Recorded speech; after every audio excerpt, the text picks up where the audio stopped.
अपराधी को बिहार का राजा मुख्यमंत्री बनाएंगे तो बिहार की तरक्की नहीं हो सकती है। तो हम लोग की लड़ाई किसी व्यक्ति से नहीं है, बहुमत भाजपा का है, एनडीए का है, मुख्यमंत्री तो उन्हीं का बनेगा। हम लोग बस इतना ही आग्रह कर रहे हैं, बिहार की जनता इतना ही आग्रह कर रही है, बांकीपुर की जनता इतना ही मोदी जी से आग्रह कर रही है कि किसी अच्छे चरित्रवान काबिल आदमी को बिहार का मुख्यमंत्री बनाइए, ताकि बिहार के लोग भी इस बात का गौरव, बिहारी होने का गौरव कर सके, ताकि हम लोग के बच्चों के लिए भी पढ़ाई रोजगार की व्यवस्था हो। सब कुछ सुविधा अगर गुजरात के ही लोगों को मिलेगी तो सिर्फ बिहार के लोग कहाँ जाएंगे। गुजरात के लोग 1 लाख करोड़ के बुलेट ट्रेन पर चलेंगे, वो ठीक है, लेकिन हम लोग को कम से कम पैसेंजर भी तो मिलना चाहिए। बिहार के लोग सिर्फ मजदूरी करने के लिए नहीं पैदा हुए हैं, और 5 साल के लिए भाजपा को मैंडेट मिला है। उनको अच्छा आदमी देना चाहिए, अच्छे लोगों को मंत्रिमंडल में रखना चाहिए, ताकि बिहार की तरक्की हो, बिहार का विकास हो। కృష్ణమోహన్ జాయిన్ అవుతున్నారు మా ఏపీ ఇన్పుట్ ఎడిటర్. ఈ అంశానికి సంబంధించి మరిన్ని డీటెయిల్స్ తెలుసుకుందాం. కృష్ణమోహన్, ఇప్పుడు ప్రశాంత్ కిషోర్ అక్కడ గెలవడం అనేది ఖచ్చితంగా ఒక చారిత్రాత్మక విజయంగా మారిపోయినటువంటి పరిస్థితి. గెలిచిన ఒక్క సీటు కూడా దేశవ్యాప్తంగా చర్చని లేవనెత్తినటువంటి పరిస్థితి కనపడుతుంది. సో ప్రజెంట్ సిచ్యువేషన్ ఏంటి? బీజేపీకి విషయం అసలు డైజెస్ట్ అవుతుందా? డెఫినెట్ గా ఈ ఆహారంలో నందు బీహార్ లో జరిగిన బంకిపూర్ రిజల్ట్స్ నిజంగానే బీజేపీకి ఒక పెద్ద షాక్ గానే, ఇంకా ఆ పరాజయం నుంచి తేరుకునే పరిస్థితిలో ఇంకా బీజేపీ ఇప్పుడు ఎక్కడ కనపడుతుంది.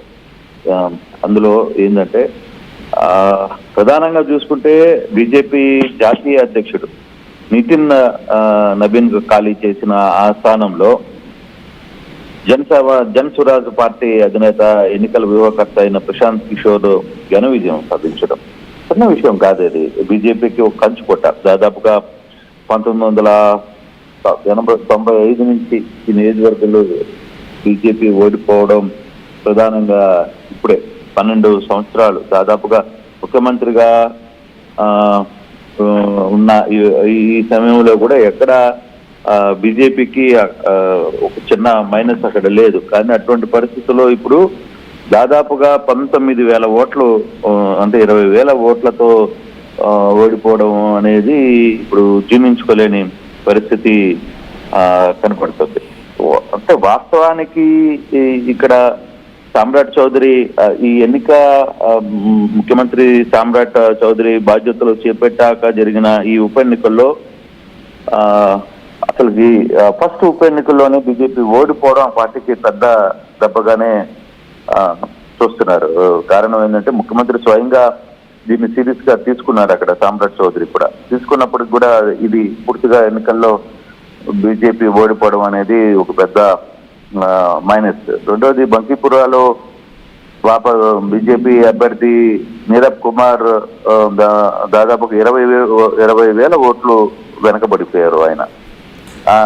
అంటే ఇక్కడ ఆర్జేడీ అభ్యర్థి రేఖా గుప్తా కూడా కేవలం 14,500 ఓట్లు అంతవరకే వచ్చినాయి, కానీ అంతకంటే ఎక్కువగా రాని పరిస్థితి. అయితే ఇక్కడ తమాషా ఏంటంటే ఇక్కడ పార్టీ అంటే ఈ ఎన్నికలు రిజల్ట్స్ స్టార్ట్ అయినప్పుడు పార్టీ విజయం ఖాయమని ఉదయాన్నే 200 కేజీల లడ్డూను బీజేపీ తెప్పించి చివరకు పంచే ప్రయత్నం చేసింది. అంటే ఆ బీజేపీ విజయం నల్లేరు మీద నడక, దీంట్లో ఏమి వేరే ఇష్యూస్ ఏం లేవని చెప్పి స్వీట్స్ కూడా 200 కిలోలు తెప్పించారంట ఆ పార్టీ వాళ్ళు. తెప్పించుకొని అంతా రెడీగా చేసుకున్న నేపథ్యంలో ఒక్కసారిగా ఈ బంపర్ షాక్ బీజేపీకి తగిలిన పరిస్థితి. మరోవైపు నితిన్ నబీన్ వరుసగా 5 సార్లు బంకిపురం నుంచి పోటీ చేసి గెలిచారు. ఈ ఏడాది నవంబర్లో ఆయన గెలిచిన తర్వాత బీజేపీ అధ్యక్షుడయ్యారు. ఆ తర్వాత రాజ్యసభకు ఆయనకు ఎన్నిక కావడం, దాంతో ఖాళీ ఏర్పడింది. దీనిపై జూలై 30న ఇక్కడ పోలింగ్ జరిగిన పరిస్థితి మనం చూసాం. అయితే ఎందుకు ఈ విషయం జరిగింది అనేది అంటే కేవలం మధ్యప్రదేశ్ లో కూడా వాళ్ళకి షాక్ తగిలిన పరిస్థితి. గుజరాత్ లో మాత్రం కొంత నిలబెట్టుకున్న, మధ్యప్రదేశ్ లో కూడా వాళ్ళకి పెద్ద షాక్ తగిలింది. జరిగిన 3 ఉప ఎన్నికల్లో 2 ఓడిపోవడం బీజేపీ, అది వాళ్ళు జీర్ణించుకోలేని పరిస్థితిగానే మనకి కనపడుతుంది నందు. అయితే ఇక్కడ ఎందుకు ఓడిపోయారు, బీజేపీకి ఓటమికి కారణాలు ఏవి అనే దాని మీద కొంత చర్చ జరుగుతుంది. అంటే చివరి నిమిషంలో పోటీ నుంచి అక్కడ అభిషేక్ బంటి తప్పుకోవడం, అలాగే హడావిడిగా నీరబ్ కుమార్ అనే వ్యక్తికి అక్కడ టికెట్ ఇవ్వడం.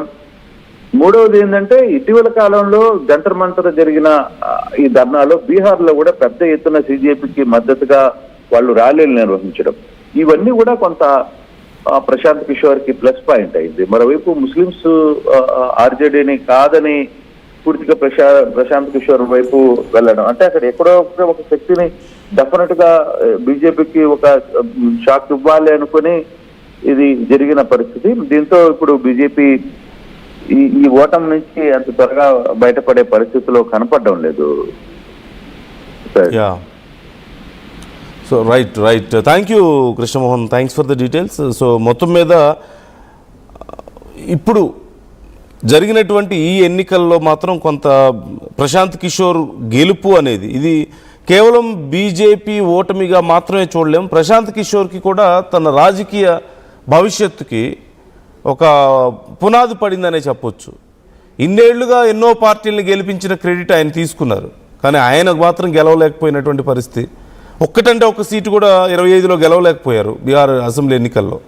కానీ ఈ బై ఎలక్షన్స్లో ఇక బీజేపీ మా సీటు మేము ఇందులో ప్రత్యేకంగా గెలిచేదే ఉంది, గెలిచిన సీట్లోనే మళ్ళీ ఏదో పోటీ చేస్తున్నాం ఫార్మాలిటీకి అన్నట్లుగా ఉంది వాళ్ళ ఒపీనియన్.